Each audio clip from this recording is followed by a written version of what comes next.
생각도 들어요. 예, 저희 예수님의 재림과 왕국 시리즈 11번째 시간입니다. 예, 오늘 본문은 누가복음 18장 1절부터 8절입니다.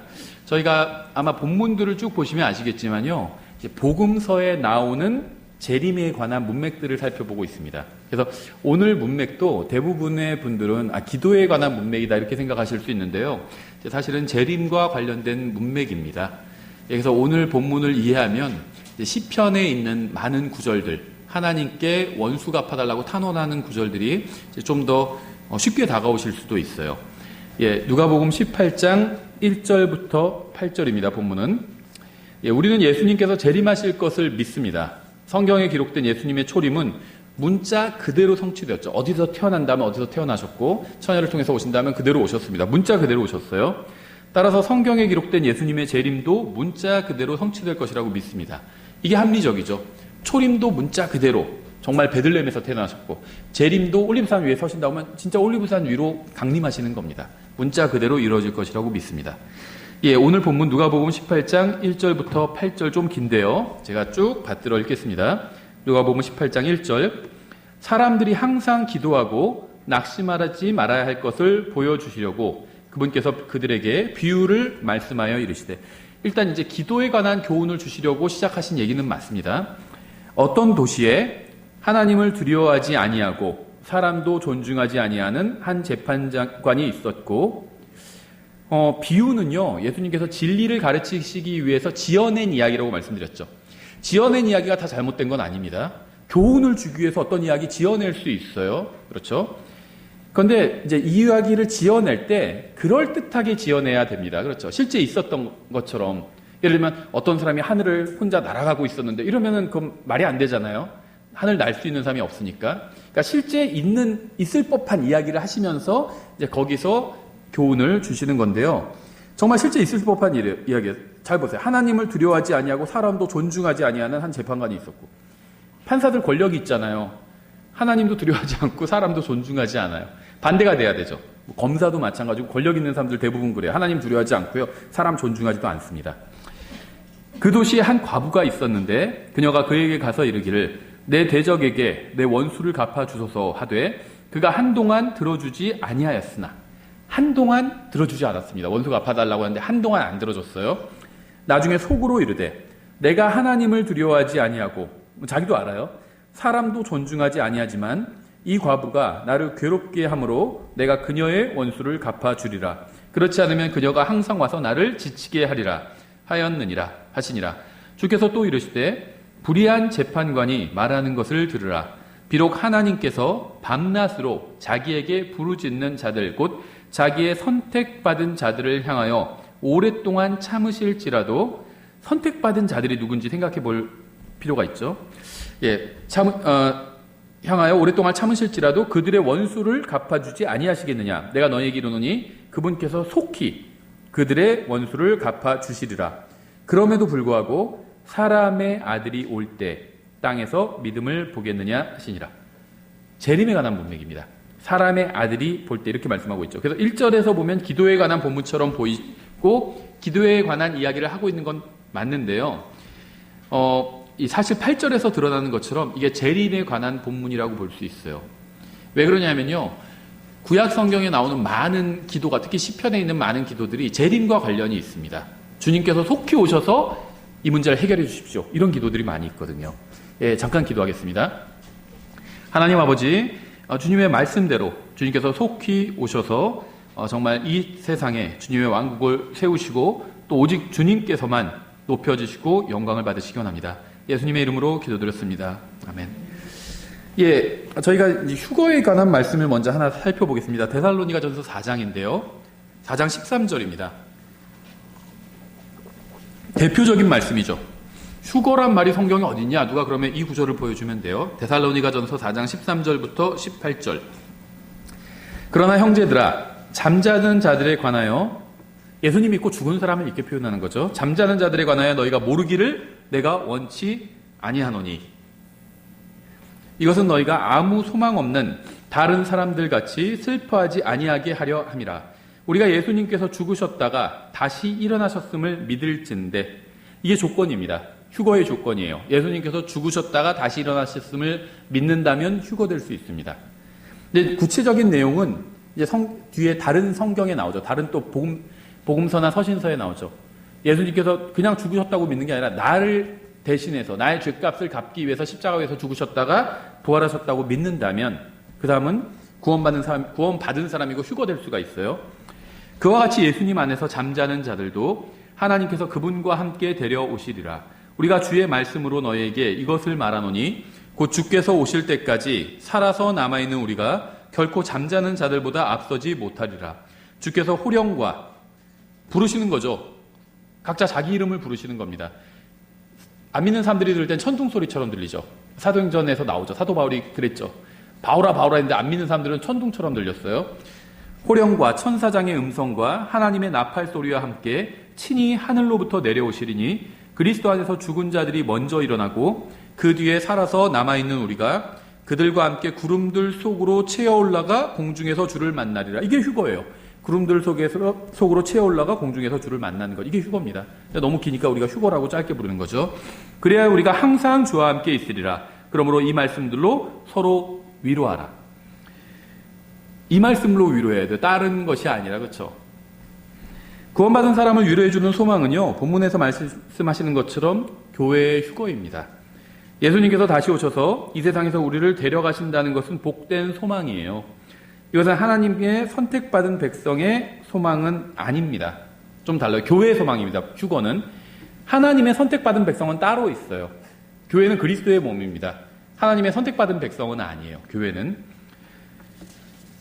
예수 그리스도께서 하나님의 선택을 받은 분이고요. 이스라엘 민족이 하나님의 선택을 받은 민족입니다. 그러니까 사람과 관련해서는 하나님의 선택을 받은 것이 둘밖에 없어요. 단수로 하나님의 선택받은 분 하면 예수님입니다. 복수로 하나님의 선택받은 사람들 하면 그건 이스라엘이에요. 교회는 하나님의 선택받은 사람들이 아닙니다. 요거를 구분하지 못했기 때문에 이제 칼빈주의 예정론이 나온 거예요. 제가 나중에 보여드릴게요. 왜 그런지는. 그래서 이외에는 하나님의 선택받은 사람이 없습니다. 예수님이 선택을 받았고요. 구원자로 선택받은 거죠. 예수님이. 그 다음에 이스라엘 백성이 하나님의 어떠하심, 하나님의 영광을 보여주기 위해서 민족적으로 선택받았습니다. 그 외에는 누구도 선택받지 않았어요. 그래서 단수로 선택받으면 예수님, 선택받은 분 나오면 예수님이고 복수로 선택받은 사람들 나오면 이제 이스라엘 백성을, 민족을 의미합니다. 이러한 사실이 중요한 이유는요, 누가복음 18장의 본문은 교리적으로 교회에 관한 것이 아니에요. 이제 이 본문을 가지고 이제 많은 사람들이 설교를 하면서 이제 뭐 책망하기도 하고 하는데요. 이게 그렇게 설교하는 게 뭐 다 잘못됐다는 얘기는 아닙니다. 근데 이제 먼저 교리적인 의미를 알아야 돼요. 그리고 나서 영적으로 적용해야 됩니다. 교리적으로는 이 본문이 교회와는 사실 관련이 별로 없습니다. 그럼에도 불구하고 사람이 아들이 올 때입니다. 올 때인데 공중으로 오실 수도 있잖아요. 그렇게 얘기하죠. 그래서 땅에서 지상 재림을 말씀하시는 거예요. 올 때 공중에서 이렇게 말씀하지 않으셨죠. 사람의 아들 예수님이죠. 예수님이 올 때 땅에서 믿음을 보겠느냐 이렇게 말씀하셨는데요. 그 예수님의 재림과 어떤 대환란과 이런 것들을 제대로 이해하고 있는 사람은 이 말씀이 재림에 관한 말씀이라는 걸 어렵지 않게 알 수 있어요. 그래서 이 말씀은 교회에 관한 것이 아니라 대환란 때 지상에 남아있을 사람들에 관한 말씀입니다. 그리스도의 몸인 교회로서 휴거되기 위해서는요, 예수님께서 십자가에서 하신 일을 믿어야 되죠. 예수님을 구원자로 받아들여야만 성령님을 통해서 다시 태어나서 예수님의 그리스도의 몸 안으로 들어가게 되고 그리스도의 몸의 일부가 됩니다. 그렇지 않으면 구름들 속으로 채어 올라가서 공중에서 주님을 만날 수가 없어요. 만일 우리가 예수님께서 죽으셨다가 다시 일어나셨음을 믿는다면 우리는 들림받아 올라가게 될 겁니다. 대환란 전에 휴거되느냐 그렇지 않느냐는 믿고 구원받아 하나님의 아들이 되었느냐 그렇지 않느냐에 달려 있어요. 예수님께서는 재림하셔서 원수들에게 복수하실 겁니다. 그리고 자신의 왕국을 세우실 거예요. 아무도 이러한 사실을 믿지 않아도 이러한 일은 일어날 겁니다. 누구도 재림을 믿지 않아도 재림은 일어날 거예요. 주님께서는요, 그럼에도 불구하고 사람의 아들이 올 때 땅에서 믿음을 보겠느냐 이렇게 말씀하셨죠. 이건 휴거되기 위해서는 예수님을 믿고 구원받아야 한다는 것과는 관련이 없는 말씀이에요. 예수님을 믿은 사람들은 들림받아 올라가기 때문에 주님께서 이 세상에 오시면 땅에서 믿음을 보기가 어렵습니다. 믿는 사람들은 들림받아 올라갔어요. 그렇죠? 그러니까 오시면은 믿는 사람이 없습니다. 그 말이에요. 재림에 관한 말씀입니다. 그렇죠? 하지만 아무도 믿지 않아도 주님께서는 재림하실 겁니다. 만약에 아무도 예수님을 믿은 사람이 없으면 휴거가 일어나지 않겠죠. 휴거는 믿는 사람을 불러 모으기 위해서 일어나는 건데 아무도 예수님을 믿는 사람이 없었어요. 2000년 동안 단 한 명도 없었습니다. 그러면 휴거가 일어나지 않아요. 그렇죠? 그런데 재림은요, 아무도 믿지 않아도 재림은 일어난다는 겁니다. 이 복수하려는 것은요, 인간의 본성에 속한 일이에요. 내가 당하면 상대방에게도 똑같이가 아니라 더 크게 갚아주고 싶은 게 사람의 본성이죠. 하지만 하나님을 믿은 사람은 스스로 복수하려고 하지 말고 주님께 맡겨야 된다고 성경 말씀하고 있어요. 예를 들면 레위기 19장 18절에서 너는 원수를 갚지 말고, 이게 구약의 말씀이에요. 신약이 아니라. 너는 원수를 갚지 말고 내 백성의 자손들에게 불평하지 말며 내 이웃을 내 자신과 같이 사랑하라. 나는 주니라. 구약에서도요, 원수 갚지 말고 사랑하라고 말씀하고 있어요. 그렇죠? 신구약 성경 모두 원수를 직접 갚지 말고 주님께 맡기고 이웃을 자신과 같이 사랑하라고 말씀합니다. 그러니까 정말 우리가 저 사람이 믿음이 있는지 없는지 알 수 있는 그런 증거 중에 하나가 바로 이런 것 같아요. 억울한 일을 당했는데 그냥 감내해요. 복수를 주님께 맡긴 겁니다. 내가 갚으려고 하지 않아요. 복수를 하려고 하지 않아요. 그게 자기의 믿음을 보여줄 수 있는 하나의 좋은 방법이겠죠. 신약에는 이제 이 구약 말씀보다 더 구체적이에요. 로마서 12장에 나오죠. 17절에 아무에게도 악을 악으로 갚지 말고 모든 사람의 눈앞에서 정직한 일들을 예비하라. 저는요, 이 로마서 12장이 가장 어려운 말씀이라고 생각해요. 이해하기는 쉬운데 실행하기가 굉장히 어려워요. 이게 그래서 킹제임스 성경 진영에서 이제 잘못 알고 있는 분들은 이해하기가 어려운 구절들 있잖아요. 재창조에 관한 거나 막 아주 복잡한 교리에 관한 거, 이게 고기에 해당한다 이렇게 생각하고 구원에 관한 거는 이게 뭐 저세에 해당한다 이렇게 생각하시는 분들이 있는데 절대 그렇지 않아요. 실행하기 어려운 게 소화시키기 어려운 겁니다. 이 말씀은요, 이해하기는 쉬워요. 근데 실행하기가 어려워요. 먹을 수는 있는데 소화되기가 어려워요. 소화돼서 나오기가 어렵다는 겁니다. 다시 로마서 12장 17절 아무에게도 악을 악으로 갚지 말고 모든 사람의 눈앞에서 정직한 일들을 예비하라. 가능하다면, 반드시 그래라 이렇게는 아니에요. 가능하다면이에요. 너희가 할 수 있는 대로 모든 사람과 화평하게 지내라. 도저히 노력했는데도 화평하게 지낼 수 없는 사람도 있습니다. 그렇죠? 그러면 어쩔 수 없어요. 그건. 그래서 가능하다면이에요. 극진히 사랑하는 자들아 너희 스스로 원수를 갚지 말고 도리어 진노하심에 맡기라. 기록된 바 원수 갚는 일은 내 것이니 내가 갚으리라 주가 말하노라 하였느니라. 그러므로 내 원수가 줄이거든 그를 먹이고 그가 목마르거든 그에게 마실 것을 주라. 그리함으로 내가 그의 머리 위에 불타는 숯을 쌓으리라. 악에게 지지 말고 도리어 선으로 악을 이기라. 이 예수님께서 하신 일이었죠. 자기를 배반하고 막 십자가에 못 박으라 못 박으라 외치는 사람들을 위해서 죽어주셨잖아요. 그렇죠? 악에게 지지 않고 도리어 선으로 악을 이기셨어요. 그래서 막 예수님 못 박으라 못 박으라 했던 사람 중에 예수님 믿은 사람도 있었을 거 아니에요. 대표적인 게 사도 바울이었죠. 예수님을 믿는 사람들 다 잡아 죽이고 이러고 다니다가 자기가 예수님을 믿게 됐잖아요. 그래서 예수님께서 악에게 지지 않고 선으로 악을 이기신 거죠. 성경은 율법 아래 있던 유대인들과 은혜 아래 있는 그리스도인들은 모두 원수를 갚지 말고 모든 것을 심판하시는 하나님께 맡기고 하나님을 신뢰하라고 말씀하고 있죠. 레위기에서는 원수를 갚지 말라고 말씀하시고 로마서에서는 거기에 더해서 악을 선으로 갚아주라고 말씀하고 있습니다. 주님께서 재림하셔서 모든 것을 심판하신다는 사실을 믿을 때에만 이렇게 할 수 있겠죠. 그렇죠. 내가 선으로 갚아줘도 주님께서 모든 억울한 일이 아니라는 겁니다. 누가 악하게 하면 나도 악하게 하고 막 그래야지 분이 풀릴 것 같은데 그렇게 하지 않아도 괜찮다는 거예요. 왜냐하면 주님께서 오셔서 다 바로잡아 주실 거고요. 내가 잘한 게 있으면 다 상으로 갚아 주실 거고요. 예수님을 믿지 않는 사람 중에 못한 게 있는 사람들은 다 벌을 주실 겁니다. 전 수많은 이스라엘 사람들이요, 하나님께서 대체 언제 원수를 갚아주실 건지 의문을 품은 채 죽었을 거라고 생각을 합니다.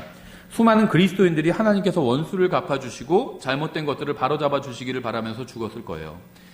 우리도 주님께서 비뚤어진 것을 바로잡아 주시기를 기다리고 있죠. 만일 오늘 밤에 휴거가 일어난다면 주님께서 호령과 천사장의 음성과 하나님의 나팔 소리와 함께 오늘 밤에 하늘에서 내려오신다면, 공중에서 우리의 이름을 부르시고 우리가 오늘 밤에 들림받아 올라간다면, 우리는 이 세상에서 일어나는 잘못된 일들이나 우리가 당한 억울한 일들에 대해서 주님께 해결해 달라고 간구하지 않게 될 겁니다. 그렇죠? 하늘나라에선. 들림바다 올라가서 주님을 만나게 되면 이 세상에서 일어나는 모든 일들, 우리 인생에서 일어나는 모든 일들에 대해서 더 이상 생각하지 않을 거예요.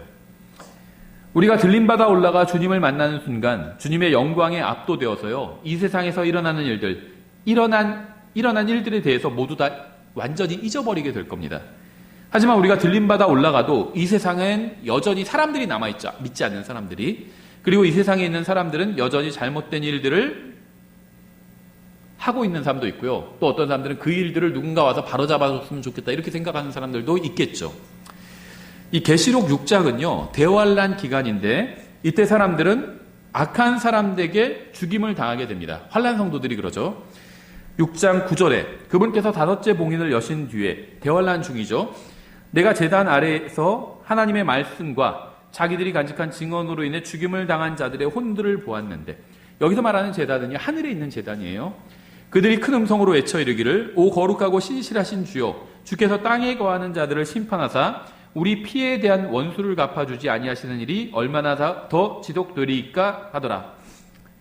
빨리 재림하셨으면 좋겠다는 거죠. 이들의 질문에 대한 답이 있는데 좀 이상해요. 11절 그분께서 그들에게 각각 흰 예복을 주시며 또 그들의 동료 종들과 형제들도 그들처럼 죽임을 당해 그 수가 찰 때까지 그들이 아직 조금 더 안식해야 한다고 그들에게 말씀하시더라. 이 말씀은 아직 악한 사람들이 선한 사람들을 충분히 다 죽이지 못했으니까 조금만 더 기다리라는 그런 얘기죠. 동료 종들이 죽임을 당해야 된다 이렇게 말씀하고 있죠.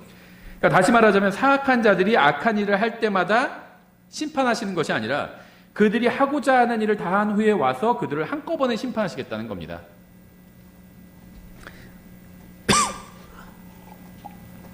이 말씀이요, 그냥 생각하면 좀 이상한데 한 번 더 생각하면 충분히 이해가 되는 말씀이에요. 악한 사람들이 선한 사람들을 죽이고 있으니까 심판해 달라 이렇게 탄원을 했죠. 주님께서 그런데 지금 하지 않고 조금만 더 기다려 달라고 말씀하셨죠. 그러면서 그들이 더 동료 종들을 더 죽이고 나면 그때 심판하겠다 이렇게 말씀하셨습니다. 죄송합니다. 하나님께서는요, 대환란 때 지상에 있는 악한 사람들이 하나님을 믿는 환란 증인들을 죽일 거를 알고 계셨습니다.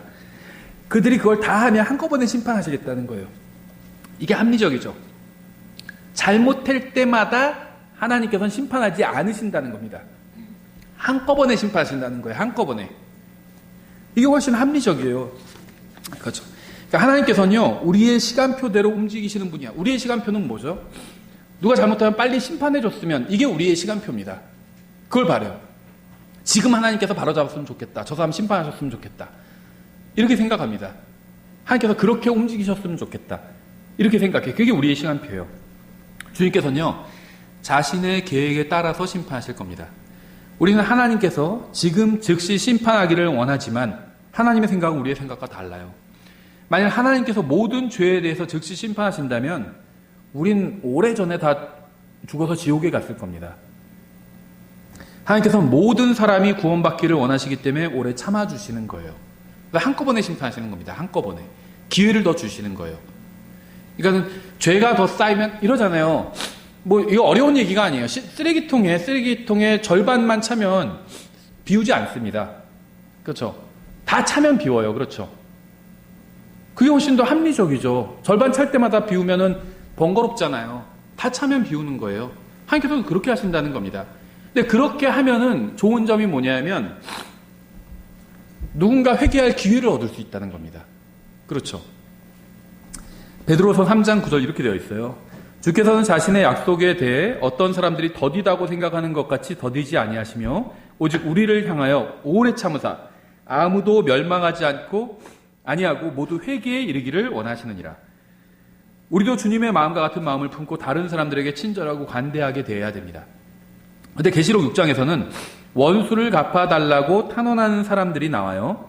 이들이 이러한 데에는 이유가 있어요. 이 누가복음 18장에 나오는 과부는 원수를 갚아줄 수 있는 힘을 가지고 있는 재판장에게 탄원을 했잖아요.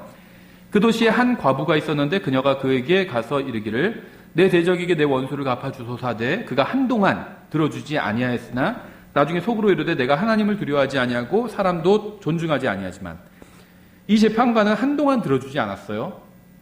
과부는 계속해서 간구했지만 재판관은 한동안 꿈쩍도 하지 않았습니다. 5절에 이 과부가 나를 괴롭게 하므로 내가 그녀에게 원수를 갚아주리라. 그렇지 않으면 그녀가 항상 와서 나를 지치게 하리라 하였느니라 하시니라.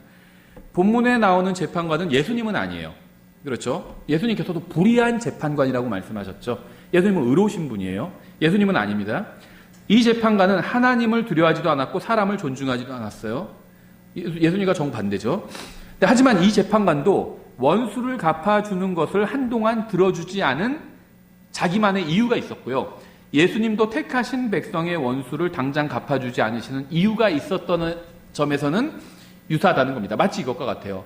예수님께서 너희가 악하다 할지라도 너희 자녀에게 좋은 것을 줄 줄 알거든. 이렇게 말씀하셨죠.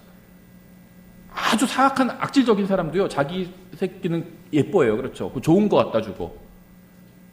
그것처럼 하나님 아버지도 얼마나 너희에게 더 좋은 것을 주시겠느냐 이렇게 말씀하셨잖아요. 그러니까는 악한 사람과 하나님을 비교한 그런 말씀이었죠. 악한 사람도 이렇게 하는데 하물며 하나님께서 왜 그렇게 안 하시겠느냐 이런 말씀이었어요. 이것도 비슷해요. 악한 재판관도 자기의 귀찮음 때문에 이렇게 하는데 하물며 예수님께서 하나님께서 왜 이렇게 안 해주시겠느냐 이렇게 이해하시면 됩니다.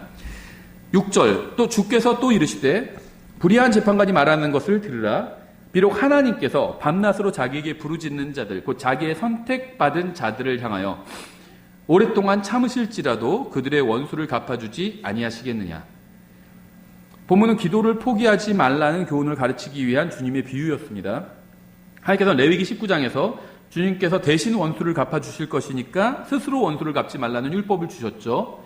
이 구약 성경 중 아마 구약 성경 39권이잖아요. 그 중에서 30권 이상에서 하나님의 백성은 여러 민족들에게 고난을 당하게 됩니다. 이스라엘이 강대했던 적은 정말 아주 짧아요. 다윗, 그 다음에 솔로몬까지는 강대했죠. 그리고는 이제 흐지부지 막 약해지기 시작하죠. 중간에 반짝반짝 선한 왕들도 있었지만 왕이 선했을 뿐이지 국력은 아주 쇠약해졌어요. 히스기야 같은 경우에 선한 왕이었지만 국력은 아주 약했잖아요. 그러니까 다윗과 솔로몬을 제외하면 이스라엘은 대부분은 약했습니다. 원수들에게 어려운 일을 고난을 당했었죠. 그러니까 구약 성경의 대부분 30권 이상에서 이스라엘 백성은 원수들에게 고난을 당했어요. 이스라엘 백성은 수천 년 동안 원수를 갚아주시고 예언을 성취해달라고 주님께 간절하게 기도했습니다. 하지만 아직도 그들의 기도는 응답받지 못했어요. 그들은 주님의 말씀에 기록된 대로 기도했지만 응답을 받지 못했습니다. 말씀을 믿고 기도했지만 수천 년 동안 주님께서 그들의 원수를 갚아주지 않으셨어요. 이 신약이 시작되고도요, 주님께서는 여전히 주님의 백성에게 스스로 원수를 갚지 말라고 말씀하셨습니다. 주님께서 대신 원수를 갚아주실 것이니까 원수들에게 선하게 대해 주라고 말씀하셨어요. 그런 동안 사도들은 투옥되었고요, 죽임을 당했습니다. 하지만 하나님께서는요, 그러한 짓을 한 자들에게 아직 복수해 주지는 않으셨습니다. 주님께서는 재판관에게 탄원하는 과부를 통해서 우리가 기도하는 법을 배우기를 원하셨죠. 우리는 인내를 갖고 기도하는 법을 배워야 합니다. 어쩌면 평생 기다려야 될 수도 있어요. 평생. 어쩌면 몇 대에 걸쳐서 기다려야 될 수도 있습니다. 분명한 사실은요, 하나님의 뜻대로 구하는 기도는 반드시 응답받게 돼요. 하지만 내 생전에 응답받지 못할 수는 있어요. 욥기는 수천 년 전에 기록되었죠. 그러니까 한 대략 욥기가 BC 1400년경에 기록되었으니까 1400이나 1500년경 이렇게 기록되었죠. 그러니까는 한 지금으로부터 한 3500년 전에 기록됐어요. 욥기 19장 23절에 이렇게 되어 있습니다. 오 이제 내 말들이 기록된다면 얼마나 좋을까? 그것들이 한 권의 책으로 인쇄된다면 얼마나 좋을까? 아마 영어로 프린트란 말이 퍼블리시나 프린트 그런 말 사용됐겠죠. 그래서 인쇄라고 번역했죠. 이런 말 보면요, 야 이거 성경 말도 안 된다. 무슨 그 시대에 무슨 인쇄기가 있다고 인쇄라는 말을 쓰고 있어. 3500년 전인데. 그런데요, 성경이 아니라 다른 고대 문서에서 이런 말을 보면 와 그 시대에도 무슨 뭔가 고대의 기기 장치가 있었나 보다 이렇게 얘기해요. 성경에 그런 말이 나오면 에이 성경이 가짜 말도 안 돼 왜 이렇게 돼 있어 이렇게 얘기합니다. 성경을 믿는 게 낫죠. 인쇄하는 방법이 여러 가지잖아요. 프린터로 할 수도 있고 사람이 하나하나 이렇게 프린트아웃 써내려가는 것도 인쇄라고 볼 수가 있어요. 기계가 하느냐 사람이 하느냐 그 차이가 있는 거지. 욥의 기도는요 대략 3000년이 지나서 응답받았습니다. 구텐베르크가 이제 인쇄기 발명하고 나서 본격적으로 응답을 받았죠. 굉장히 오랜 시간이 걸렸지만 결국 그의 기도는 응답을 받은 겁니다. 3,000년 만에 응답받았어요. 3,000년 만에. 기도하시라는 거예요. 그래서 아마 그 하늘나라에서 이제 구약성도였다가 구약성도들 다 예수님 승천하실 때 올라왔으니까 이것도 하늘나라에 있었죠. 그러니까 1500년대 구텐베르크가 인쇄기 발명했을 때 하늘나라에 있었겠죠. 그때 아마 소식 들었겠죠. 천사가 소식을 전해줬겠죠. 응답받았어요. 당신 기도가 응답받았어요. 그렇게 얘기해줬겠죠. 7절. 비록 하나님께서 밤낮으로 자기에게 부르짖는 자들, 곧 자기의 선택받은 자들을 향하여 오랫동안 참으실지라도 그들의 원수를 갚아주지 아니하시겠느냐? 이 원수 갚는 건요, 재림과 관련이 있어요. 내가 너에게 이르노니 그분께서 속히 그들의 원수를 갚아주시리라. 그럼에도 불구하고 사람의 아들이 올 때 땅에서 믿음을 보겠느냐? 땅으로 오시는 것, 재림과 관련이 있는 문맥입니다. 주님께서 재림과 관련해서 중요한 말씀을 하셨는데요. 주님께서는 단 한 번도 곧 오신다고 말씀하신 적이 없습니다. 곧은 순이죠, 순. 저도 구원받았을 때 그 교회가 약간 은사주의적인 교회였는데 Jesus is coming soon, 예수님께서 곧 오신다 이런 말을 굉장히 많이 했어요. 저도 그렇게 했었습니다. 그런데 성경은요, 킹제임스 성경에는 그렇게 되어 있지 않아요. 예수님께서 곧 오신다 이렇게 되어 있지 않습니다. 킹제임스 성경에는 어떻게 되어 있냐면 예수님께서 속히 오신다 이렇게 되어 있습니다. 이 한국말로는 잘 구분이 안 돼요. 곧 오신다, 속히 오신다 같은 거 아니야? 이렇게 생각할 수 있는데요. 달라요. 계시록 22장 20절이죠. 내가 속히 오리라 이렇게 되어 있는데요. 영어로는 quickly입니다. 이게 영어로 들어보면은 구분이 좀 쉽게 돼요. quickly고요. 지금 누가복음 18장 8절도 속히, 우리나라 말로는 같은데요. speedilly예요. speedily. 속히, 빠르게죠. 둘 다 주님께서 오시는 때에 관한 말씀이 아니라 방법에 관한 말씀이에요. coming soon, 곧 오신다 이건요, 때에 관한 말씀입니다. 곧, 언젠진 모르지만 멀지 않은 때죠. 곧이라는 건. 그렇죠. 곧 갈게, 그건 내가 금방 갈게 그 말이잖아요. 멀지 않은 때에 갈게 그 말이잖아요. 그렇죠.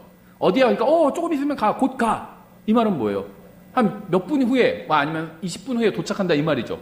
곧 가, 그래놓고 무슨 1년 후에 간다 이 말은 아니잖아요. 그래서 이거는 때에 관한 얘기예요. 곧이라는 건. 그런데 이 속히, 빠르게, quickly, speedily 이 말은요, 방법에 관한 얘기입니다. 가는데 예를 들면 차가 느리게 간다, 차가 빠르게 간다, 방법에 관한 얘기예요. 예수님께서 오실 때 빠르게 오신다는 겁니다. 주님께서 언제 오실지 모르지만 오시기 시작하면 굉장히 빠르게 속히 오신다는 거예요.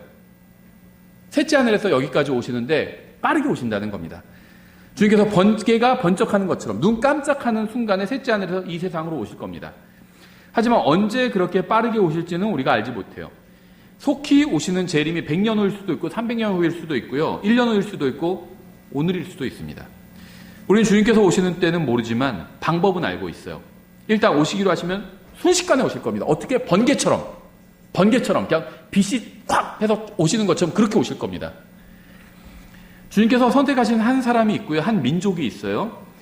이사야서 42장 1절부터 3절 이렇게 되어 있습니다. 내가 떠받쳐 주는 나의 종, 내 혼이 기뻐하는 자, 곧 나의 선택한 자를 보라. 내가 내 영을 그 위에 두었은즉 그가 이방인들에게 판단의 공의를 베풀리라. 지금 이사야서 42장의 화자는요, 하나님 아버지예요. 그는 외치지 아니하고 자기 목소리를 높이지 아니하며 그것을 거리에 들리게 하지 아니하고 상한 갈대를 꺾지 아니하며 연기나는 심지를 끄지 아니하고 판단의 공의를 베풀어 진리에 이르게 하리라. 예수님에 관한 말씀이죠. 이거 누가 봐도 알죠. 신약성경 한 번이라도 읽어본 사람 알아요? 예수님께서 이 말씀이 자신에 관한 말씀이라고 직접 얘기하셨습니다. 인용하셨죠. 4절부터 보면 더 확실해요. 4절. 그는 쇠하지 아니하고, 아버지 하나님께서 지금 누군가에 대해서 하시는 말씀이에요. 그는 쇠하지 아니하고 낙담하지 아니하며 마침내 땅에 판단의 공의를 세우리니 섬들이 그의 법을 바라리라. 예수님 말고는 맞는 사람이 없죠. 하늘들을 창조하여 펼치고 땅과 땅에서 나오는 것을 펴며 땅 위에 백성에게 숨을 주고 그 안에서 걷는 자들에게 영을 주는 하나님, 곧 주가 이같이 말하노라. 나 주가 의 안에서 너를 불렀은즉 내가 내 손을 붙잡고 너를 지키며 너를 백성의 언약으로 이방인들의 빛으로 주리니. 여기서 말하는 너는 그리스도입니다. 그렇죠?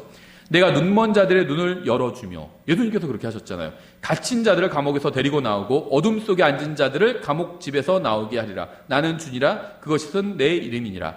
나는 내 영광을 다른 자에게 주지 아니하며 내 찬양을 새긴 형상들에게 주지 아니하리라. 이사야서 42장에 있는 약속은 하나님께서 택하신 분, 이 세상에 그분이 오셔서 이방인들의 빛이 되고 심판을 행하시며 그들에게 주님의 길을 가르쳐 주실 분에 관한 말씀입니다. 예수 그리스도에 관한 말씀이에요. 이 약속을 충족하실 수 있는 분은 예수님밖에 없죠. 예수님은 이스라엘뿐 아니라 온 세상을 위해서 하나님께서 선택하신 분입니다. 하나님께서는 이분을 초림 때는 죄인들의 구원자로 선택하셨고요. 재림 때는 온 세상의 심판자요 통치자로 선택을 하셨습니다. 하나님의 마음에 드는 분, 모든 걸 맡길 수 있는 분은 예수님밖에 없어요. 그래서 예수님을 선택하신 겁니다. 이사야서 45장 1절, 주가 자신의 기름 부은 자 고레스에게 이같이 말하노라. 내가 그의 오른손을 붙들고 민족들을 그 앞에서 항복하게 하였으며 또 왕들의 허리를 풀어 문짝이 2개인 성문들을 그 앞에 열게 하고 그 성문들을 닫지 못하게 하리라. 내가 너보다 앞서 가서 구부러진 곳들을 곧게 하고 논 문들을 쳐서 산산조각 내며 쇠 빗장을 꺾고 내게 어둠의 보화와 은밀한 곳에 감추어진 재물을 주어 내 이름으로 너를 부르는 나 곧 주가 이스라엘의 하나님인 줄 내가 알게 하리라. 내가 나의 종 야곱 곧 나의 선택한 자 이스라엘을 위하여 내 이름으로 너를 불렀나니 너는 나를 알지 못하였을지라도 나는 내게 이름을 주었노라. 나는 주니라. 나 외에는 다른 이가 없으며 나 외에는 신이 없느니라. 너는 나를 알지 못하였을지라도 내가 내게 띠를 띄워 주었으니 이것은 그들이 해 뜨는 곳에서부터 또 서쪽에서부터 나 외에는 다른 이가 없는 줄을 알게 하려 함이라. 나는 주니라. 나 외에는 다른 이가 없느니라. 이사야서 45장에 의하면요, 하나님께서 선택하신 자는 이스라엘입니다. 하나님께서는 이방인 왕인 고레스를 사용하셔서 다른 이방인 왕을 심판하실 것이고요. 또한 그가 유대인들을 고국으로 돌아가는 것을 돕게 하실 겁니다. 이렇게 유대인들은 고레스의 도움으로 70년 만에 바벨론 포로 생활을 끝내고 고국으로 돌아가서 무너진 도시를 재건하게 되죠. 유대인들이 이러한 사실을 믿건 믿지 않건 상관없이 주님께서는 자신의 말씀에 따라서 행하실 겁니다. 이렇게 주님께서는 실제로 그 일이 벌어질 때 아무도 모르는 사이에 페르시아 왕을 들어서 이스라엘의 원수인 바벨론에게 복수를 하신 거죠. 하나님께서 민족들에 관해서 말씀하신 것들은 아무도 믿지 않아도 그대로 성취될 거예요. 하나님께서 이루시겠다고 말씀하시면 아무도 믿지 않아도 그대로 이루어집니다. 만약 하나님 말씀을 믿고 하나님의 일에 동참할 수 있다면 그렇게 하는 것이 좋습니다. 그렇죠? 여러분이 믿건 믿지 않건 휴거는 일어날 겁니다. 하지만 여러분이 휴거되려면 예수님을 믿고 구원받아야 되죠. 주님께서는 아무도 믿지 않아도 재림하셔서 왕국을 세우실 겁니다. 계속해서 이사야서 65장 8절, 주가 이같이 말하노라. 포도송이에서 새 포도즙을 찾았으므로 어떤 사람이 말하기를 그것을 멸하지 말라. 그것 안에 복이 있느니라 하는 것 같이 나도 내 종들을 위해 그와 같이 행하여 그들을 다 멸하지 아니하리라. 내가 야곱에게서 씨를 내며 유다에게서 내 산들을 상속받을 자를 내리니 나의 선택한 자가 그것을 상속받고 나의 종들이 거기 거하리라. 주님께서는 아무리 이방인들이 이스라엘을 말살하려고 해도 그들을 남겨주실 것이고요. 이스라엘을 다 없어지게 두진 않으실 겁니다. 궁극적으로는 그들을 다시 번성케 하실 겁니다. 왜냐하면 그들은 하나님께 선택받은 민족이기 때문이에요.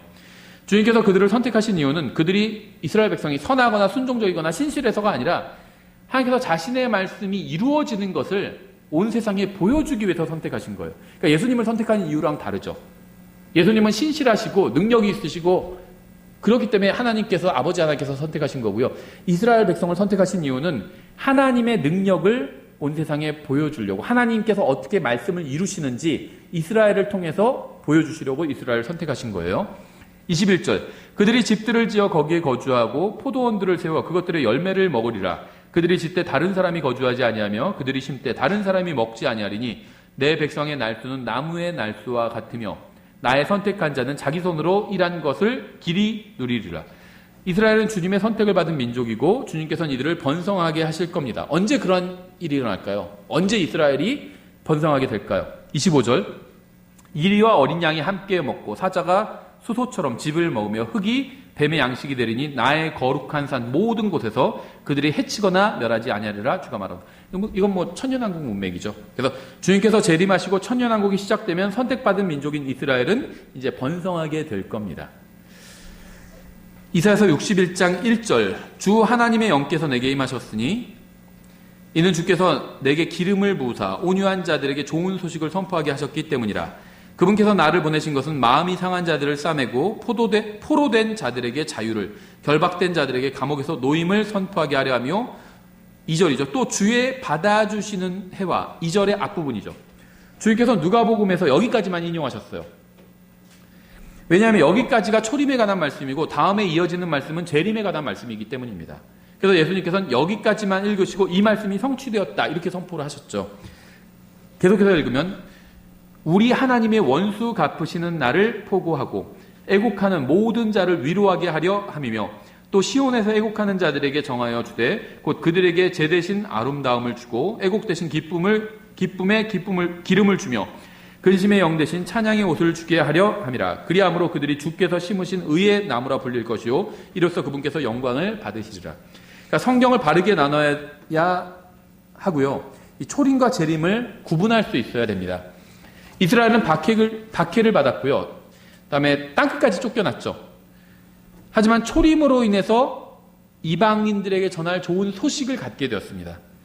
이 복음으로 인해서 그들은 마음이 상한 자들을 싸매줄 수 있었고요. 마귀에게 사로잡힌 자에게 자유를 선포할 수가 있었습니다. 성경은 복음이 유대인들에게 먼저요. 그 다음엔 이방인들에게 라고 말씀하고 있죠. 하지만 여전히 유대인들과 크리스찬들, 그리스도인들을 박해하는 사람들이 있었고요. 약속의 땅도 받지 못했습니다. 그러니까 예수님께서 초림하시고 난 이후에도 유대인들의 원하는 것은 이루어지지 않았다는 거죠. 그 이유는요. 하나님께서 원수를 갚아주시고 이스라엘이 평안하게 거하게 된다는 예언이 성취되지 못한 것이 아니라 아직 주님께서 재림하시지 않으셨기 때문이에요. 그러니까 원수 갚으시는 날은 재림하시는 날이라는 겁니다. 주님께서는 아직 이스라엘의 원수를 완전히 갚아주지는 않으셨어요. 그래서 주님께서는 인내하면서 기도하라고 말씀하신 겁니다. 재림의 날을 위해서 기도하라는 거예요. 그날을 고대하라는 거죠. 주님께서 재림하시면 성경에 기록된 대로 모든 원수를 다 갚아주실 겁니다. 주님께서는 말씀하신 것을 반드시 이루실 것이기 때문에 우리는 믿음을 포기할 필요도 없고 이 세상에서 일어나는 일로 인해서 불안해하거나 염려할 필요가 전혀 없어요. 저 사악한 사람들이 왜 저렇게 잘 되지? 걱정할 필요가 없습니다. 주님께서 주시겠다고 약속하신 것을 구해야 됩니다. 하지만 성경에 없는 것을 기도로 구했다고 해서 잘못된 것은 아니죠. 항상 하나님께서 말씀하신 것, 구하라고 한 것을 구해야 돼요. 그런데 이제 성경에 이런 걸 구하라, 그런 말씀이 없는 것을 구한다고 해서 그게 잘못된 것은 아니에요. 그렇죠? 하나님은 우리가 기도를 통해서 주님과 교제를 나누기를 원하십니다. 하지만 여러분이 성경에 약속되지 않은 것을 구해놓고는 하나님께서 응답해 주지 않으신다고 하면은 그건 안 된다는 거예요. 예를 들면 하나님 이번 시험에는 제가 꼭 붙게 해주십시오. 이렇게 기도해요. 그런데 성경에 그런 건 없어요. 그렇죠? 하지만 그 기도가 잘못된 기도는 아니라는 겁니다. 할 수 있어요. 충분히. 내가 시험 준비를 하는데 이번 시험 꼭 붙게 해주십시오. 이렇게 기도할 수 있죠. 그게 잘못된 건 아니에요. 하지만 시험에 떨어졌다고 해서 하나님을 원망하지는 말라는 겁니다. 왜냐하면요. 하나님께서 약속을 안 지키신 게 아니잖아요. 하나님께서 언제 시험에 붙게 해주신다고 교회에 무슨 1년 동안 빠지지 않고 나오면 1년에 성경을 1년에 3독하면은 시험은 꼭 붙게 해주겠다. 이런 말씀이 성경에 없잖아요. 자기가 그냥 기도한 거죠. 자기가 바라니까 해달라고. 그러니까 성경에 없는 것을 기도해 놓고는 하나님께 응답해 주지 않았다고 불평하면 안 된다는 겁니다. 하나님께서는 약속하지 않으신 것을 응답해 주실 의무가 없어요. 들어주실 수는 있어요. 그렇죠? 아이들이 얘기하는 거 들어줄 수는 있습니다. 그런데 제가 약속하지 않는 거를 막 아이들이 사달라고 하면 그거는 응답해 주지 않을 수는 있는 거죠. 하나님께서 약속하신 것이 무엇인지 찾고 그것을 위해서 기도해야 합니다. 여러분은 기도 응답을 보지 못하고 이 세상을 떠날 수도 있지만 주님께서 응답해 주실 거예요.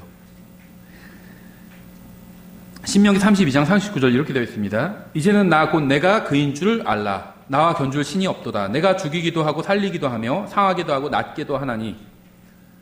정말 모든 게 다 하나님의 손 안에 달려 있어요. 그래서 제가 존경하는 목사님도 지금 주님께로 가신 분인데 항상 이런 말 하셨어요. Everything depends on God's blessing. 이런 말을 자주 했었어요. 모든 것은 하나님의 복 주심에 달렸다. 이 말은 뭐냐면요. 하나님께서 주시면 받는 거고 안 주시면 못 받는다는 겁니다. 하나님께 다 달려있다는 거예요. 그러니까 걱정할 필요는 없는 거예요. 내가 하나님의 자녀가 되었잖아요. 그럼 걱정할 필요가 없는 겁니다. 내 손에서 능히 건져낼 자가 없도다. 내가 하늘을 향해 내 손을 들고 말하기를 나는 영원히 사노라 하노니 내가 나의 번쩍이는 칼을 갈며 내 손에 심판을 쥐고 내 원수들에게 보복하며 나를 미워하는 자들에게 보응하리라. 내가 내 화살들로 하여금 피에 취하게 하고 내 칼로 하여금 고기를 삼키게 하리니. 이게 참 십적인 표현이죠. 칼이 고기를 삼키게 한대요.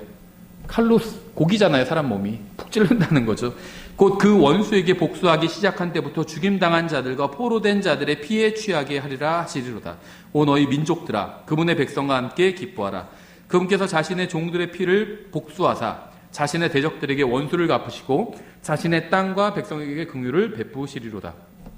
주님께서는요 자신이 정하신 때에 복수를 하시고 모든 잘못된 것들을 바로 잡아 주실 겁니다. 이것은 성경에 기록된 것이고 이것을 믿는 게 믿음이죠.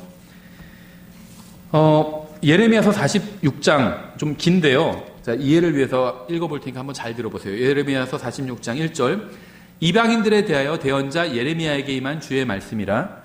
이것은 이집트에 대한 말씀이요 유프라테스 강가에 갈그미스에 있던 이집트 왕 파라오 느고의 군대에 대한 말씀이라. 유다 왕 요시아의 아들 여호와김의 제4년에 바벨론 왕 느부갓네살이 그를 쳤더라. 너희는 작은 방패와 큰 방패를 정비하고 싸움터로 가까이 나아가라. 너희 기병들아 말에 안장을 얹고 일어나 투구를 쓰고 서서 나아가며 창을 갈고 사슬 갑옷을 입으라. 주가 말하노라. 그들이 놀라서 뒤로 물러가는 것을 내가 보면 무슨 까닭이냐. 그들의 용사들이 패하여 급히 도망하며 뒤를 돌아보지도 아니함은 사방에 두려움이 있었기 때문이라. 빠른 자도 도망하지 못하며 용사도 피하지 못할지니 그들이 유프라테스 강가에서 걸려 넘어지고 북쪽을 향해 쓰러지리로다. 홍수같이 올라오는 이 자는 누구냐? 홍수 같은 물들이 강처럼 움직이는도다. 이집트는 홍수같이 일어나고 그것의 물들은 강물처럼 움직이는도다. 그가 이르되 내가 올라와서 땅을 덮고 그 도시와 그것의 거주민들을 멸하리라 하는도다. 말들아 너희는 올라올지어다. 병거들아 너희는 성내어 날뛸지어다. 용사들 곧 방패를 쓰는 에티오피아 사람들과 리비아 사람들과 활을 쓰고 당기는 루디아 사람들은 앞으로 나올지니 이 날은 주 만군의 하나님의 날이요 원수 갚는 날이로다. 재림의 문맥이란 걸 알 수 있겠죠. 이로써 그가 자신의 대적들에게 원수를 갚으리로다. 칼이 삼키며 그들의 피로 충만하여 취하리니 주 만군의 하나님이 유프라테스 강가의 북쪽 지방에서 희생물을 취하는도다. 이스라엘을 박해하고 교회를 핍박했던 모든 자들이 심판을 받고 복수를 당하는 그 장면을 묘사하고 있는 거예요. 주님께서는 이러한 사실을 여러 차례에 걸쳐서 성경에 약속하셨습니다. 굉장히 많이 나와요. 재림의 약속에 관한 것이. 그렇죠. 그런데요.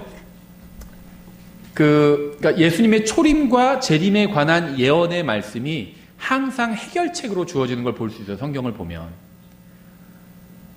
역사서, 그 다음에 대언서들을 보면요. 문제가 생겼을 때, 적군이 쳐들어왔을 때 기도를 하잖아요. 그럴 때 하나님께서 주시는 약속이 뭐냐면요. 초림과 재림에 관한 약속이에요. 이사야서도 보면 히스기야가 외적이 쳐들어와서 막 기도하는데 초림에 관한 약속을 줘요. 근데 그거는 그 당시로부터 몇백 년 후의 일이죠. 또 재림에 관한 약속도 줍니다. 지금 우리가 이제 다 역사가 지난 입장에서 보면 그거는 2000년 이상 후의 일이에요. 그렇죠? 왜 그런 약속을 주셨을까요? 안심하라는 거예요. 안심하라는 겁니다. 외적이 쳐들어와서 지금 우리나라가 망할 것 같은데 그래서 막 하나님께 지금 살려주십시오 하는데 하나님께서 안심하라는 그걸로 망하지 않으니까. 마찬가지예요. 제가 예언하면요. 분명한 예언. 온 세상은 전염병으로 망하지 않아요. 예수님의 재림으로 망할 겁니다. 그리고 이거보다 더 큰 재앙이 올 거예요. 예수님을 믿는 사람들이 이 세상에서 사라지고 나면 훨씬 더 큰 재앙이 올 겁니다. 지진, 기근, 바다의 오염, 엄청난 인류가 경험해보지 못한 엄청난 재앙이 올 겁니다. 그래서 우리는 두려워할 필요가 없어요.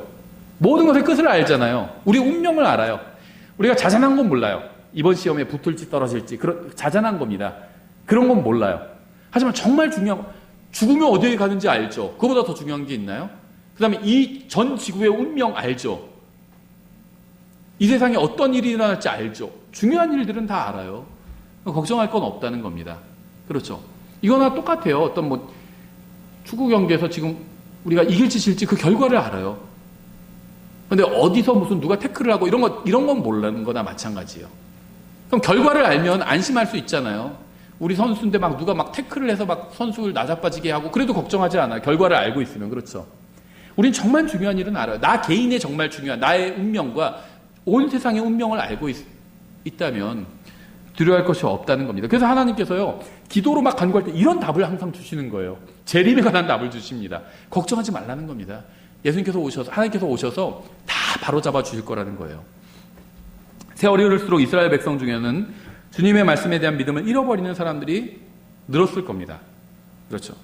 그러다 400년간의 침묵기가 지나고 침례인 요한이 등장하고 예수님께서 오시자 이스라엘 사람들은 주님의 약속이 성취되는 것은 아닌가 하고 기대했어요. 오랫동안 메시아를 기다렸잖아요. 응답이 없었어요. 400년간 아예 말라기부터 마태복음까지 400년간 침묵기잖아요. 그러다가 침례인 요한 등장하고 예수님께서 등장하셨을 때 막 흥분했겠죠, 처음엔. 그래서 구름처럼 몰렸잖아요, 사람들이. 하지만 예수님께서 십자가에 달려 죽으시자 사람들은 다시 실망하기 시작했습니다. 아주 적은 수의 사람들만 믿음을 지켰고 대부분의 사람들은 하나님의 약속을 믿지 않았어요. 교회 역사도 비슷합니다. 제자들은 복음이 전파되고 이제 곧 주님께서 오실 것이라고 생각했습니다. 사도 바울도요, 다 자기 생애에 주님께서 오실 거라고 생각했습니다. 하지만 교회는 박해를 받기 시작했고 핍박이 수백 년 동안 이어졌어요. 그렇죠. 결국 콘스탄틴은 기독교를 이교도와 혼합해버렸고요. 그 결과 여신숭배, 태양신숭배, 태양신의 생일 기념하는 거, 그 다음에 뭐 촛불 켜는 거, 우상숭배하는 거, 죽은 자를 위해서 제사 지는 거, 미사잖아요. 이런 것들이 기독교 안으로 들어오기 시작했습니다. 그래서 결국 교회는 예수님께서 다시 오신다는 소망을 더 이상 붙들지 않게 된 겁니다. 계속 기다렸더니 안 오시니까, 그러면은 진짜 이렇게 말씀하신 대로 오는 게 아니라, 기록된 대로 오는 게 아니라 그냥 뭐 영으로 오시는가 보다. 이런 식으로 무천년주의 이런 게 생겨난 거예요. 그게 예수님 재림 기다리지 않는 겁니다. 만일 휴거가 오늘 밤에 일어난다면 예수님을 믿고 구원받은 사람들은 모두 여기에 참여하게 되지만 그렇지 않은 사람들은 들림받지 못하게 되겠죠. 오늘 밤 휴거가 일어나면요, 대략 7년 후에는 주님께서 재림하실 겁니다. 예수님의 재림을 믿는 사람들이 세상에 아무도 없다 해도요, 주님께서는 재림하실 거예요. 단 한 명의 유대인이나 단 한 명의 이방인도 예수님의 재림을 기다리지 않아도 주님께서는 재림하실 겁니다. 재림에는 인간의 믿음이 필요하지 않아요. 누구도 재림을 믿지 않아도 주님께서는 재림하실 겁니다. 왜냐하면 하나님께서는 자신이 이루시겠다고 미리 약속하시기 때문에 그 약속을 지키실 겁니다. 또 주님의 백성이 지쳐서 이제는 더 이상 간구하지 않을지라도 주님께서는 재림하셔서 원수를 갚아주실 거예요. 저는 주님께서 다시 오실 것을 믿습니다. 주님께서 아직 오지 않으셨다고 해서 실망하지 않아요. 주님께서 언제 오시겠다고 약속하신 적이 없어요. 그러니까 주님께서 다시 오시겠다고 했지 언제 오시겠다는 약속은 하신 적이 없어요. 그러니까 약속을 어기신 적이 한 번도 없다는 겁니다. 주님께서는 단 한 번도 약속을 어기신 적이 없어요. 주님께서는 아무도 알지 못하는 날 다시 오실 겁니다. 그리고 오실 때 속히 오실 거예요. 빠르게. 저는 언제인지는 모르지만 주님께서 반드시 다시 오실 것이라고 믿어요. 다시 누가복음 18장으로 돌아와서 마치겠습니다. 사람들이 항상 기도하고 낙심하지 말아야 할 것을 보여주시려고 그분께서 그들에게 비유를 말씀하여 어떤 일이 일어나도 낙심하지 마십시오. 여러분이 싫어하는 사람이 대통령이 되어도요, 낙심하지 마세요. 지나갈 거예요. 다 지나갈 겁니다. 어떤 나라에서 핵실험한다고 해서 낙심하지 마세요. 전염병이 돈다고 해도요, 낙심하지 마십시오. 염려하거나 낙심하지 말고요, 주님께서 구하면 주시겠다고 약속하신 것을 달라고 기도하십시오. 많은 사람들이 어리석게도요, 주님께서 주시겠다고 약속하지 않은 것들을 구해놓고는 아무런 응답이 없다고 낙심을 합니다. 주님께서 약속하신 것을 구하고 있다면 낙심하지 말고 기도하십시오. 2절 이르시되 어떤 도시에 하나님을 두려워하지 아니하고 사람도 존중하지 아니하는 한 재판관이 있었고 그 도시에 한 과부가 있었는데 그녀가 그에게 가서 이르기를 내 대적에게 내 원수를 갚아주소서 하되, 예수님께서 초림하셨을 때 과부는 정말 사회에서 힘이 없는 대표적인 약자였죠. 재판관은 누군가의 원수를 갚아줄 수 있는 큰 권세를 가지고 있는 강자였죠. 4절 그가 한동안 들어주지 아니하였으나 나중에 속으로 이르되 내가 하나님을 두려워하지 아니하고 사람도 존중하지 아니하지만 이 과부가 나를 괴롭게 하므로 내가 그녀의 원수를 갚아주리라. 그렇지 않으면 그녀가 항상 와서 나를 지치게 하리라 하였느니라 하시니라. 주께서 또 이르시되 불의한 재판관이 말하는 것을 들으라. 비록 하나님께서 밤낮으로 자기에게 부르짖는 자들 곧 자기의 선택받은 자들을 향하여 오랫동안 참으실지라도 그들의 원수를 갚아주지 아니하시겠느냐. 이스라엘 백성, 하나님의 선택받은 자들이죠. 이들이 오랫동안 3,000년간 기도했어요. 결국은 갚아주실 거라는 겁니다. 하나님께서는 다시 오셔서 선택하신 백성을 위해서 원수를 갚아주실 거예요. 주님께서 분명히 다시 오실 것이지만 우리가 원하는 때에 오실 의무는 없다는 겁니다. 8절 내가 너에게 이르노니 그분께서 속히 그들의 원수를 갚아주시리라. 그럼에도 불구하고 사람의 아들이 올 때 땅에서 믿음을 보겠느냐 하시니라. 주님께서 재림하실 때 땅에서 믿음을 보기가 어려울 겁니다. 만약 오늘 밤 휴거가 일어난다면 예수님을 믿고 구원받은 모든 사람들이 들림받아 올라가게 되겠죠. 그러면 이 세상에는 예수님을 믿는 사람은 모두 사라지게 되죠. 그래서 재림하실 때 땅에서 믿음을 볼 수가 없다는 겁니다. 성경은요, 진리를 듣고도 거부하면 멸망하게 된다고 말씀하고 있어요. 데살로니가후서 2장 10절에 불의의 모든 속임수와 함께 멸망하는 자들에게로 오는 것이니 이는 그들이 진리의 사랑을 받아들이지 아니하여 구원을 받지 못하였기 때문이라. 이런 까닭에 하나님께서 그들에게 강한 미혹을 보내사 그들이 거짓말을 믿게 하시리니 이것은 진리를 믿지 아니하고 불의를 기뻐한 그들이 다 정죄를 받게 하려 하심이라. 하나님께서요, 처음부터 미혹을 보내지 않으셨습니다. 처음에는 진리를 보내셨어요. 그랬더니 그걸 거부합니다. 그럼 그 다음에는요, 미혹을 보내시는 겁니다. 그러니까요, 복음을 듣고도 거부하면 멸망받게 된다는 거예요. 이건 방법이 없어요. 복음을 들었는데 거부해요. 그러면 그건 다른 뭐를 더 할 수가 없다는 겁니다. 멸망하는 거예요. 교회가 들림받고 나면 대환란이 열리게 되죠. 근데 환란 때에도 말씀을 믿고 구원받는 사람들이 나오게 될 겁니다. 환란 증인들이 있죠. 14만 4천과 두 증인이 있잖아요. 환란 증인들이 말씀을 전하게 됩니다. 그러면 그 사람들이 전하는 말씀을 믿고 구원받는 사람들이 생기게 되죠. 어떤 사람들이 그때 구원받게 되냐면요, 복음을 들어보지 못한 사람들이 구원받게 돼요. 복음을 들었는데 거부한 사람들은요, 하나님께서 미혹을 보내십니다. 근데 거부한 적이 없는 사람한테는 계속해서 진리를 보내주세요. 그럼 그 사람은 듣고 구원받을 수 있는 거예요. 아직 복음을 들어본 적도 없는 사람들이 많이 있다는 겁니다. 환란 때 이런 사람들이 구원받게 돼요. 복음을 들어본 적이 없는 사람들이 대환란 때 구원의 기회를 얻게 되는 이유는 그들이 복음을 거부해 본 적이 없기 때문이에요. 그렇게 대환란 때 복음을 듣고 구원받은 사람들이 있지만 환란 끝에 환란 성도들이 들림받아 올라가잖아요.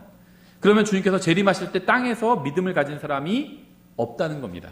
결과가 같아요. 그렇죠? 그러니까 교회가 들림받아 올라가면 이 세상엔 예수님을 믿는 사람들이 없지만 14만 4천이 등장하게 되죠. 갑자기 회심하는 자 할 때 등장하게 돼요.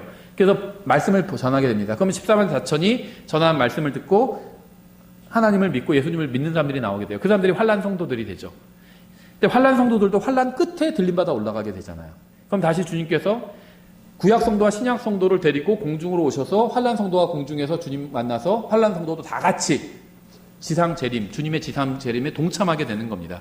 그럼 지상에 내려오실 때 환란 성도도 이미 들림받아 올라갔기 때문에 이 땅에는 믿는 사람이 하나도 없는 겁니다. 그래서 땅에서 믿음을 보겠느냐, 그렇게 말씀하신 거예요. 주님께서 왜 다시 오실 것인지 아세요? 다시 오시겠다고 말씀하셨기 때문입니다. 주님께서 왜 흰색 말을 타고 오시는지 아세요? 흰색 말을 타고 오시겠다고 말씀하셨기 때문이에요. 주님께서 왜 올리브산 위에 서실 것인지 아세요? 올리브산 위에 설 거라고 말씀하셨기 때문입니다. 주님께서 왜 다윗의 왕자에 앉으실 것인지 아세요? 그렇게 하겠다고 말씀하셨기 때문이에요. 휴거에는 예수님을 믿는 사람들이 참여하게 됩니다. 하지만 재림은 아무도 믿지 않아도 일어나게 됩니다. 사람들이 믿건 믿지 않건 주님께서는 재림하실 것입니다. 얼마나 많은 사람들이 믿느냐, 이거 중요하지 않다는 거예요. 하나님께서 말씀하셨으면요, 그대로 된다는 겁니다.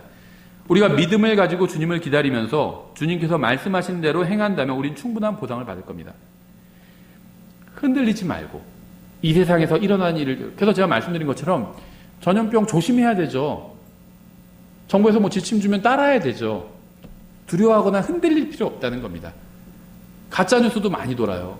이걸로 인해서 뭐 세상이 어떻게 되는 것처럼. 그런 거에 흔들릴 필요가 없다는 겁니다. 우리에게 맡겨진 일들, 하루에 하루의 삶을 살고요, 복음 전하라고 했으면 복음을 전해야 된다는 거예요. 하지만 우리가 주님의 재림을 기다리지 않고 주님의 말씀대로 살지 않고 주님의 재림을 믿지 않아도요, 주님은 재림하실 겁니다. 주님께서 오시는 날을 맞추려고 하거나 점치려고 하지 마세요. 누구도 그날이 언제인지 알지 못하고요, 알 수도 없습니다. 주님께서는 오늘 공중으로 오셔서 우리의 이름을 부르실 수도 있어요. 믿음으로 그날을 준비하셔야 됩니다. 믿음으로 준비한다는 건요, 아 그래 나는 그날이 올 걸 믿어, 이게 아니에요. 제가 항상 강조하지만 성경에서 말씀하시는 믿음은 항상 하나님의 말씀을 믿는 게 믿음입니다. 그렇죠? 난 이번 회차 로또에 1등에 당첨될 걸 믿어, 그건 믿음이 아니에요. 자기 소망이지. 뭐 그런 소망 갖는 게 잘못은 아니죠. 그런데 그건 믿음과는 전혀 관련이 없습니다. 성경에 기록되어 있지 않는 거를 믿는 건 아무리 세게 믿고 강하게 믿어도 그거는 믿음이 아니에요. 하나님의 말씀에 기록된 것을 믿는 게 믿음입니다. 그러면 믿음으로 예수님께서 다시 오시는 것을 예비한다는 건 뭐냐면 예수님께서 말씀하신 것들을 실행하는 거예요. 그게 믿음이에요. 말씀대로 행하는 게 믿음입니다. 야고보서에서 그렇게 말씀하고 있잖아요. 행함이 없는 믿음은 영이 없는 몸이 죽은 것 같이 행함이 없는 믿음은 죽은 거라고 말씀하고 있잖아요. 말씀하신 거 있죠. 복음을 전하고 복음을 전하는 겁니다. 염려하지 말라고 하면 염려하지 않는 거예요. 평안을 주니까 평안을 누리라고 하면 평안을 누리는 겁니다. 그게 말씀을 믿는 거예요. 그 믿음으로 예수님께서 오시는 걸 예비해야 된다는 겁니다. 예, 기도하겠습니다. 하나님 아버지, 성경을 주셔서 감사드립니다. 저희가 주님께서 말씀하신 것을 기록된 그대로 믿고 그 말씀대로 살 수 있도록 도와주시기 원합니다. 이 세상에서 일어나는 일들로 인해서 염려하거나 걱정하지 않고 오직 주님의 말씀만을 붙들고 평안을 누릴 수 있도록 도와주시기 원합니다. 우리가 아무것도 하지 않으면서 주님을 기다린다고 하지 않고 주님의 복음을 전하며 기다릴 수 있도록 도와주시기 원합니다. 예수님의 이름으로 기도드렸습니다. 아멘.